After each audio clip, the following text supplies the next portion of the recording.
வணக்கம் நண்பர்களே. இன்று நாம் பார்ப்பது செல்வத்தின் தேவி ஸ்ரீ மகாலட்சுமியின் அதிசயமான அவதார கதை. பழமையான காலத்தில் தேவர்கள் மற்றும் அசுரர்கள் பார்க்கடலை கெதுக்கிய ஒரு மகா நிகழ்வில் ஈடுபட்டார்கள். அந்த கடலில் மறைந்திருந்த அமிர்தத்தை கிடைக்கச் செய்யவே மந்திரமலை பாறையாகவும் வாசுகி பாம்பு கட்டையாகவும் திரு மகாவிஷ்ணுவின் ஆலோசனையில் அந்த கெதுக்கல் தொடங்கப்பட்டது. பல நன்மைகள், புனித வஸ்துக்கள் வெளிவந்தன.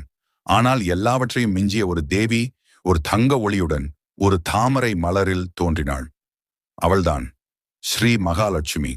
அவள் தோற்றமான தருணம் கண்ணையும் மனதையும் மயக்கும் சிறப்பு. தங்க மேகங்களைப் போல ஒளிரும் உடை, தாமரை மலர்களால் சூழப்பட்ட தாமரை கண்கள். மகாவிஷ்ணுவின் பக்கத்திலே சென்று அவன் மார்பில் வாசம் செய்ய தீர்மானித்தாள். இதிலிருந்துதான் ஸ்ரீ என்பது விஷ்ணுவின் ஆபரணம் எனப்படும். மகாலட்சுமி மட்டும் செல்வத்தையே ஷங்கல்ல, அறம், அழகு,